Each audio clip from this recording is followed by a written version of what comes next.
Friday the 13th Part 2 is directed by Steve Miner. This is a thriller mystery horror film. Friday the 13th Part 2 stars Amy Steele as Jenny Field, John Fury as Paul Holt, Walt Gorney as Crazy Ralph, Tom McBride as Mark Jarvis, Lauren Marie Taylor as Vicky Perry, Warrington Gillette as Jason Voorhees, Adrienne King as Alice Hardy, and Betsy Palmer as Mrs. Voorhees. This film is rated R for sex, nudity, violence, gore, profanity, alcohol, drugs, smoking, and frightening and intense images. This is not a movie for young children or teenagers. I would say 17 years of age and older, but no one below that. This film has a runtime of 1 hour and 27 minutes. Friday the 13th Part 2 was released in theaters in the United States on Friday, May 1st, 1981. Friday the 13th Part 2 starts out 2 months later from Mrs. Voorhees' rampage on the camp, and we pick up with Alice, the sole survivor of the events of the first movie, living by herself and trying to mentally and emotionally recover from that night at Camp Crystal Lake. Now, not Mrs. Voorhees, but her son, a grown-up and very much alive Jason Voorhees, comes to the town she's living in and finds her at home and murders her for killing his mom that night. 5 years later, Paul Holt opens up a school for camp counselors on the shores of Crystal Lake. The camp is attended by Sandra, her boyfriend Jeff, Scott, Terry, Mark, Vicky, Ted, and Paul's assistant Jenny Field, as well as many other trainees. As some of the camp counselors stop in town to meet up, they run into Crazy Ralph, who tells them that he warned the others and they didn't listen. He tells these kids that if they go to the camp and go into those woods around Camp Crystal Lake, that they are all doomed. After getting the first orientation out of the way, the counselors break and go about doing their own thing. Around the campfire that night, Paul tells the counselors the legend of Jason Voorhees, a boy who drowned at Camp Crystal Lake in 1957, sending his vengeful mother on 2 killing sprees in 1958 and 1979 until she herself was eventually murdered. According to the legend, Jason survived and is now living in the woods near Crystal Lake. Enraged at his mother's death, he will kill anyone he comes across. As Paul finishes the story, a man with a spear scares everyone, but it's revealed to be Ted wearing a mask. Paul reassures everyone that Jason is dead and that Camp Crystal Lake is now condemned and off limits. That night, Crazy Ralph rides his bicycle out to the camp to look around and is killed by an unseen assailant by being choked and stabbed in the neck by a long piece of barbed wire that the assailant uses on him. The next day, the kids just take it easy and do some swimming, and 2 of the counselors, Jeff and Sandra, sneak off to the now condemned part of Camp Crystal Lake and find a dog carcass before getting caught by a police officer for trespassing. The police officer takes Jeff and Sandra back to the camp, and Paul Holt tells the officer he will deal with them. Later, the police officer spots a masked man wearing a burlap sack over his head running across the road. The officer gets out of his police cruiser and chases him into the woods on foot and finds a shack. The man kills the police officer with a hammer claw to the head. At dinner that night, Paul tells the kids that they can go into town and have one last night of fun, though he tells Jeff and Sandra that they have to stay behind at the camp as their punishment for wandering off. Some of the other kids, such as Paul, Jenny, Ted, and a few others, go into town. The rest, such as Mark, Vicky, and a few others, stay behind. That night, the remaining counselors are murdered by Jason one by one. Scott has his throat slit with a machete while caught in a rope trap, and Terry is killed off-screen upon finding Scott's dead body.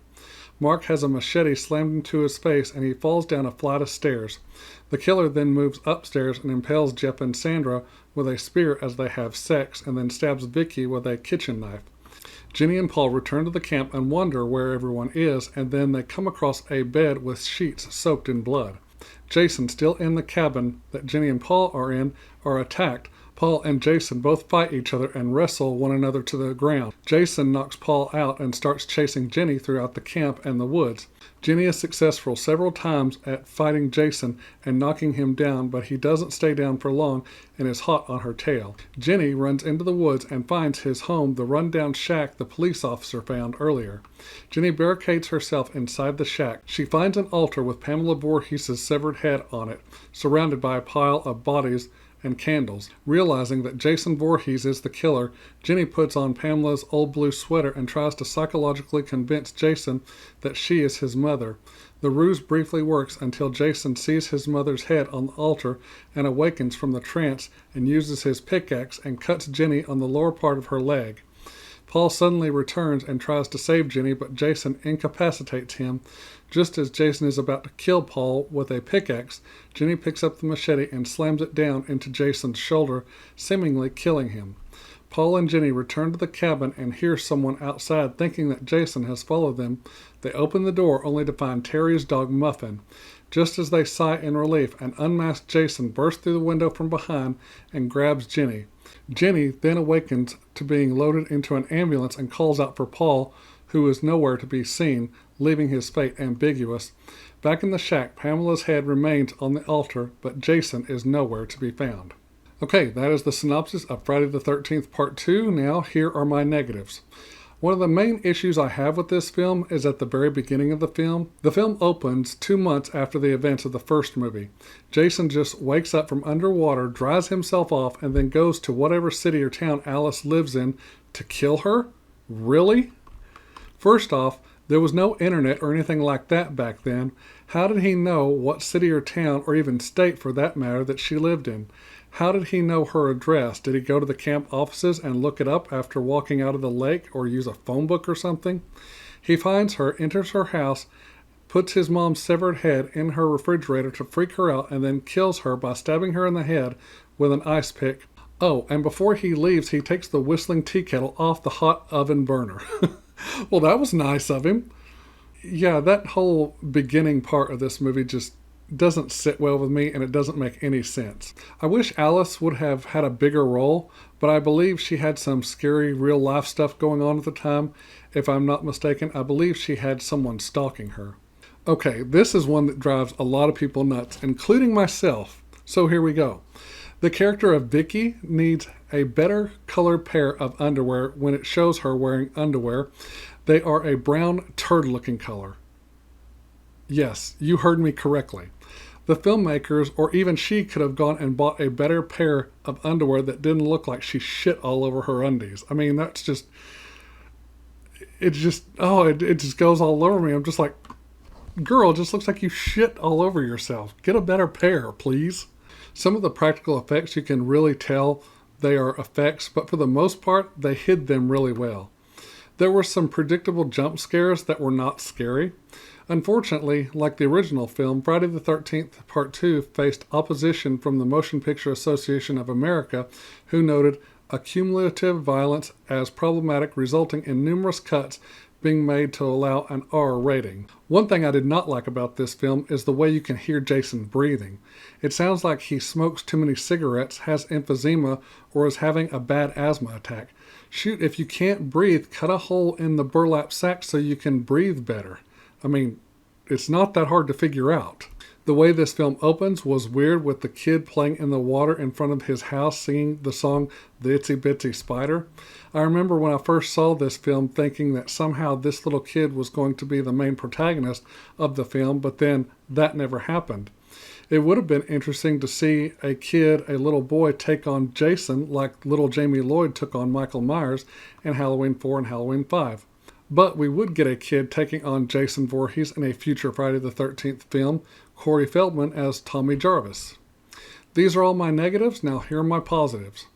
For a low-budget horror film, I loved the cinematography and how the director made use of all the camera shots and angles. I like how the main protagonist, Jenny Field, is an aspiring child psychologist, and she uses her knowledge of child psychology to try and outwit Jason during the final confrontation in the shack. Most of the camp counselors are just throwaway cardboard cutout characters for Jason to kill. The only characters we delve into and are given some depth are, of course, Amy Steele's character Jenny Field, John Fury's Paul Holt, Tom McBride's Mark Jarvis, and Adrienne King's Alice Hardy. We do see where Alice is in her life and how she is coping 2 months later. We learn about Paul's history with the camp and other camps. We learn about Mark and why he was put into a wheelchair. So yeah, we get a lot of good character development with some characters. The music is composed and conducted by Harry Manfredini, and it is great. It gives the film and this series that eerie feeling of dread, especially the iconic I mean, great stuff. I love the use of practical sets and practical locations and practical real effects. I love that this film shows where Jason lives in his little shack out in the middle of the woods. Totally believable for someone like him. The colors this film uses mirrors those of the first film. Lots of greens, some blues, browns, some grays, even some yellowish orangish colors. This film has a much lighter tone for most of the movie until all the seriousness and murders start happening, which I like because it shows the camp counselors being themselves and having a good time and just cutting it loose. And then when all the bad stuff starts happening, the film goes from a lighter tone and lighter colors to a darker tone and darker colors, which is really good. I really like the way they did that. The final confrontation of this film is awesome when Jenny confronts Jason by putting on his mom's old blue sweater from the first film, making it seem like she is his mom, and how the image is shown from Jason's point of view, and we see what he sees. We, the audience, see Jenny, and then it morphs from Jenny's face to Mrs. Voorhees, Betsy Palmer, talking to Jason. So when it morphs from Jenny to Mrs. Voorhees, we are seeing what Jason is seeing, which is his mother. I love that part of the film. The morphing effect was done so well, and it really puts you in this scene of what is happening. This film has all the Friday the 13th elements: the tits, the sex, the asses, the beer, the drugs, the language, and of course, blood and guts and murders. There is just something special about the Baghead Jason that I like. This Jason is more human to me. He hasn't gotten all supernatural yet, and I really liked this version of Jason. Okay, so that's all for my positives. Now it's grading time. I'm going to give Friday the 13th Part 2 an A-. Here are my final thoughts. This is not the best Friday the 13th film, but it is a really good Friday the 13th film. Yes, it is a horror movie, but for me, it's a fun, enjoyable horror film, one that I will watch more than once. I don't have any of the Friday the 13th films on Blu-ray yet, but I do have them all on DVD. I hope to get most of these on Blu-ray soon. Okay, that's it for this video. Thank you so much for watching. I'm going to say good night. God bless. I love all of you, and I will see you all in the next video. Bye-bye. Jason! It's all done, Jason. You've done your job well, and Mommy is pleased. That's a good boy.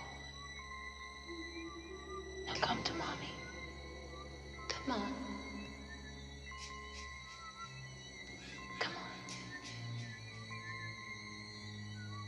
Mommy has a reward for you.